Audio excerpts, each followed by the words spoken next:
Sir ಈಗ ಗಿಲ್ಲಿ ನಟ ಅವರು ಅಮೂಲ್ಯ ರತ್ನ ಅಂತ ಒಂದು ಶಾರ್ಟ್ ಮೂವಿನ ಮಾಡ್ತಾರೆ. ಅದಕ್ಕೆಲ್ಲ ಮೇನ್ ಕಾರಣ ತಾವು. ಅದು ಹೆಂಗೆ ಹುಟ್ಟಿದ್ದು ಆ ಸ್ಟೋರಿ ಆಗಿರ್ಬೋದು, ಅದ್ರಲ್ಲಿ ಡೈಲಾಗ್ಸ್ಗಳಾಗಿರ್ಬೋದು, ಯಾಕಂದ್ರೆ ಅದನ್ನು ಜಾಸ್ತಿ ಜನರಿಗೆ ರೀಚ್ ಆಯ್ತು. ಅದು ಹೆಂಗೆ ಶುರುವಾಗಿದ್ದು? ನಾನು ಅಮೂಲ್ಯ ರತ್ನ ಮಾಡಿದ್ದು ನಾವು ಲಾಸ್ಟಲ್ಲಿ ರೋಲೆಕ್ಸ್ ರಾಜಣ್ಣ ಮಾಡಿಬಿಟ್ಟು ಇನ್ನು ಸಿನಿಮಾ ಶಾರ್ಟ್ ಮಾಡೋಣ, ಯೂಟ್ಯೂಬಲ್ಲಿ ಕಂಟೆಂಟೇ ಮಾಡೋದು ಬೇಡ ಅಂತ ಡಿಸೈಡ್ ಮಾಡಿಬಿಟ್ಟು ಸಿನಿಮ್ಯಾಟಿಕ್ ಆಗಿ ಮಾಡೋಣ. ಇಲ್ಲಿವರೆಗೂ ಸಿಂಗಲ್ ಟೇಕ್ ಮಾಡ್ತಿದ್ವಿ, ಇನ್ಮೇಲೆ ಸಿನಿಮ್ಯಾಟಿಕ್ ಮಾಡೋಣ ಅಂತೇಳಿ ಡಿಸೈಡ್ ಆದ್ವಿ. ಆಗ ಜಗ್ಗಪ್ಪ ಮಾಡಿರೋ ಕ್ಯಾರೆಕ್ಟರ್ ನಾನು ಬರ್ಕೊಂಡೆ. ಗಿಲ್ಲಿ ಅಂತಲೇ ಬರ್ದಿದ್ದೀನಿ, ಇವತ್ತಿಗೂ ಸ್ಕ್ರಿಪ್ಟ್ ಇದೆ. ಗಿಲ್ಲಿ ಕಾಮಿಡಿ ಕಿಲ್ಲಡಿಗೆ ಹೋಗಿ ಲಾಕ್ ಆಗ್ಬಿಟ್ಟ, ಬರೋಕ್ಕಾಗ್ತಾಯಿಲ್ಲ. ಇನ್ನು ಆ ಕಾಮಿಡಿ ಕಿಲ್ಲಡಿಗೆ ಹೋಗಿ ಲಾಕ್ ಆದಮೇಲೆ ಇನ್ನು ಶೂಟ್ ಹೆಂಗೆ ಮಾಡ್ತೀರಿ? ನಾನು ಅದಾದಮೇಲೆ ಈ ಕ್ಯಾರೆಕ್ಟರ್ನ ನಾನೇ ಕೂತ್ಕೋತಾ ಇದ್ದೆ. ಆದರೆ ಇದು ಕಂಟೆಂಟ್ ನಡೆದಿರೋದು ತಮಿಳ್ನಾಡಲ್ಲಿ. ಈ ಕತೆ ಹುಟ್ಟಿದ್ದು ಹೆಂಗಪ್ಪ ಅಂತ ಹೇಳಿದ್ರೆ, ನಾನು ನಮ್ಮ ಮೈಸೂರಿಂದ ಅವಾಗವಾಗ ಮಲೆಮಹದೇಶ್ವರನ ಬೆಟ್ಟಕ್ಕೆ ಹೋಗ್ತಾ ಇದ್ದೆ.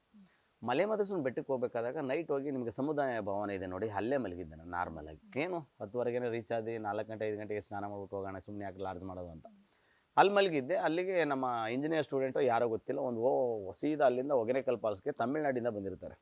ಹೊಗೆನೆಕಲ್ ಫಾಲ್ಸಲ್ಲಿ ಪಾರ್ಕಿಂಗ್ ಮಾಡಿ ಅಲ್ಲಿಂದ ತೆಪ್ಪದಿಂದ ಮಲೆಮಹದೇಶ್ವರನ ಬೆಟ್ಟಕ್ಕೆ ಬಂದಿರ್ತಾರೆ. ಅವರು ಒಂದಷ್ಟು ಇಂಟ್ರೆಸ್ಟಿಂಗ್ ಕತೆ ಹೇಳಿದ್ರು. ಏನೋ ಒಂದು ಕಿರಿಕ್ ಆಗ್ಬಿಟ್ಟಿದೆ ಅಲ್ಲಿ. ಕಿರಿಕ್ ಆದಮೇಲೆ ಅಲ್ಲಿ ತಮಿಳ್ನಾಡವರೆಲ್ಲ ಬಂದು ಸ್ವಲ್ಪ ಒಡೆಯಕ್ಕೆ ಬಂದ್ಬಿಟ್ಟಿದ್ದಾರೆ. ನಿಮ್ಗೆ? ನಮಗಲ್ಲ, ಅವ್ರಿಗೆ, ಅಲ್ಲಿರೋರ್ಗೆ. ಅವ್ರು ಶಾಪಿಂಗ್ ಗೀಪಿಂಗ್ ಮಾಡ್ತಾ ಇದ್ರು, ಅಲ್ಲಿ ಇಲ್ಲಿ ಕೂತಿದ್ರು. ಒಂದು ಟ್ರೂಪ್ ಆಲ್ರೆಡಿ ರೆಡಿ ಆಗ್ಬಿಟ್ಟಿದೆ. ನೀವು ನಂಬ್ತಿರೋ ಬಿಡ್ತಿರೋ, ಅವ್ರು ಬಂದು ಕೂತ್ಕೊಂಡು ಮಾತಾಡಿದ್ರು, ಏನೋ ಮಗ ಇವತ್ತು ಈ ಥರ ಹಂಗೆ ಆಗ್ಬಿಡ್ತಲ್ಲ, ಸೊ ಈ ಥರ ಏನಾರು ಹಾಕ್ಬಿಟ್ರೆ ನಾವು ಏನು ಮಾಡೋದು, ಹೊಗೆನೆಕಲ್ ಫಾಲ್ಸಲ್ಲಿ ಹೊಗೆ ಹಾಕ್ಬಿಡ್ರಲ್ಲ ನಮ್ಮನ್ನು ಅಂತ ಮಾತಾಡ್ತಿದ್ರು. ಕಟ್ ಮಾಡಿದ್ರೆ ಅಪ್ಪು ಸರ್ ಟ್ಯಾಟೋ ಇಲ್ಲ ಅಂತ ಹೇಳಿದ್ರೆ ಇವತ್ತು ನಮ್ಗೆ ಹೆಂಗೆ ಬೆಳೆದ ಏಟು ದೇವ್ರ ಥರ ಬಂದು ಕಾಪಾಡ್ಬಿಟ್ರಲ್ಲ ಅಂತ ಅನ್ಕೊಂಡು. ಆಗ ಕತೆ ನನಗೆ ಸಕ್ಕಂತ ಓಪನ್ ಆಗ್ಬಿಡ್ತು. ನನಗೆ ವಾ ಹೆಂಗಿದೆ ಇದು ಕತೆ ಅಂತ ಹೇಳ್ಬಿಟ್ಟು ನಾನು ಎಲ್ಲೇ ಕ್ಯಾರಿ ಮಾಡಬೇಕಾದಾಗ ಒಂದು ಪ್ಯಾಡು ಮತ್ತು ಒಂದು ಪೆನ್ನು ಬುಕ್ ಎಲ್ಲ ಕ್ಯಾರಿ ಮಾಡ್ತೀನಿ. ಅವರೆಲ್ಲ ಮಲಗಿದ್ರು, ನಾನು ಎತ್ಕೊಂಡು ಅಲ್ಲೇ ಸ್ಕ್ರೀನ್ ಪ್ಲೇ ಮಾಡೋದು. ಅದನ್ನೇ ಆಸ್ ಇಟ್ ಈಸ್, ಅದೇ ಆಸ್ ಇಟ್ ಎಲ್ಲ ಕೂತ್ಕೊಂಡು ಸ್ಕ್ರೀನ್ ಪ್ಲೇ ಏನಿರುತ್ತೆ ಅದು ಬರೋದು. ಒಂದು 50% ಡೈಲಾಗು ಅಲ್ಲೇ ಬರೋದ್ಬಿಟ್ಟು ಸಿಕ್ತು ಅಂತ ಹೇಳ್ಬಿಟ್ಟು ಕಟ್ ಮಾಡಿದ್ರೆ ಇಮಿಡಿಯೇಟ್ ಬಂದು ಜೊಮೊಟೊ ಮಾಡ್ತಾ ಇದ್ದೆ. SN ಮಹೇಶ್ ಸರ್ ಅಂತ ನಮ್ಮ ಅಮೂಲ್ಯ ರತ್ನ ಪ್ರೊಡ್ಯೂಸರ್, ಆರುಷಿಗೂ ಅವರೇ ಪ್ರೊಡ್ಯೂಸರ್, ಇವ್ರಿಗೂ ಪ್ರೊಡ್ಯೂಸರ್ ಅವರೇ.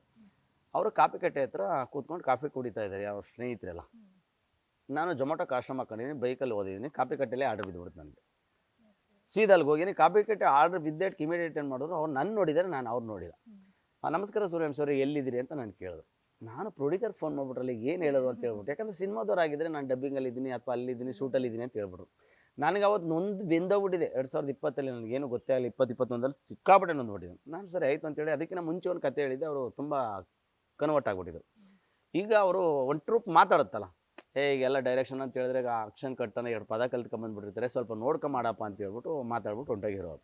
ಇವರು ಅಲ್ಲಿ ಬಂದು ಕೂತ್ಕೊಂಡು ನಂಗೆ ಫೋನ್ ಮಾಡಿದ್ರು. ನಾನು ಸರ್ ಇಲ್ಲಿ ಆರನಗರದಲ್ಲಿ ಇದ್ದೀನಿ ಸರ್ ಅಂತಂದು. ಆರನಗರದಲ್ಲಿ ಎಲ್ಲಿದ್ದೀರಿ ಅಂತ ಕ್ವಶನ್ ಕೇಳಿದ್ರು. ನಾನು ಅವಾಗ ಸುಳ್ಳು ಹೇಳ್ಬಿಟ್ಟಿದ್ರೆ ಅವ್ರು ಪ್ರೊಡ್ಯೂಸ್ ಮಾಡ್ತಿರಲಿಲ್ಲ. ಏನು ಹಿಂಗೆ ಕೇಳ್ತಾವ್ರಲ್ಲ ಅಂತ, ಹಿಂಗೆ ಕೇಳ್ತಾವ್ರಲ್ಲ ಅಂತ ಹೇಳ್ಬಿಟ್ಟು ನಾನೇನು ಮಾಡಿದೆ, ಸರ್ ಆರನಗರದಲ್ಲಿ ಕಾಪಿ ಕಟ್ಟೆ ಹತ್ರ ಇದ್ದೀನಿ ಸರ್ ಅಂತ. ಕಾಪಿ ಕಟ್ಟೆದಲ್ಲಿ ನಾನು ಇದ್ದೀನಲ್ಲ ಅಂತ ಹೇಳ್ಬಿಟ್ಟು ಈ ಕಡೆ ನೋಡಿ ಅಂತಂದ್ರೆ ಹಿಂಗೆ ಕೈ ಎತ್ತಿದ್ರು. ಜೊಮೊಟೊ ಕಾಸ್ಟ್ಯೂಮ್, ಒಂದು ನೈಟ್ ಪ್ಯಾಂಟು, ಹಿಂಗೆ ಹೋದೆ. ನೀವು ಡೈರೆಕ್ಟರ್ ಆಗಬೇಕು ಅಂತ ಬಂದಿದ್ದೀರಿ, ಏನು ಮಾಡ್ತಾಯಿದ್ದೀರಿ ನೀವು ಅಂತ ನಾನು ಕೇಳಿದೆ. ಡೈರೆಕ್ಟರ್ ಅಂತೂ ಆಗಿಲ್ಲ ಸರ್, ಡೆಲಿವರಿ ಬಾಯ್ ಆಗ್ಬಿಟ್ಟಿದ್ದೀನಿ ಅಂತಂದೆ. ಸರಿ ಆಯಿತು ಅಂತೇಳಿ ಸ್ವಲ್ಪ ಕಾನ್ವರ್ಸೇಷನ್ ನಡೀತು. ಓಕೆ, ಒಂದು ಕೆಲಸ ಮಾಡಿ, ಚಿಕ್ಕದು ಏನೋ ಮಾಡ್ತಾರಂತಲ್ಲ ಈ ಶಾರ್ಟ್ ಮೂವಿ ಅಂತಾರಲ್ಲ, ಆ ಥರದ್ದೊಂದು ಮಾಡಿ ಅಂತಂದರು. ಹಂಗೆ ಹೇಳಿದ್ಮೇಲೆ ನಂಗೆ ಮೈಂಡ್ ಓಪನ್ ಆಗಿತ್ತು, ಇವರು ನನ್ನ ಕೆಲಸ ನೋಡ್ತಾ ಇದ್ದಾರೆ ಅಂತ.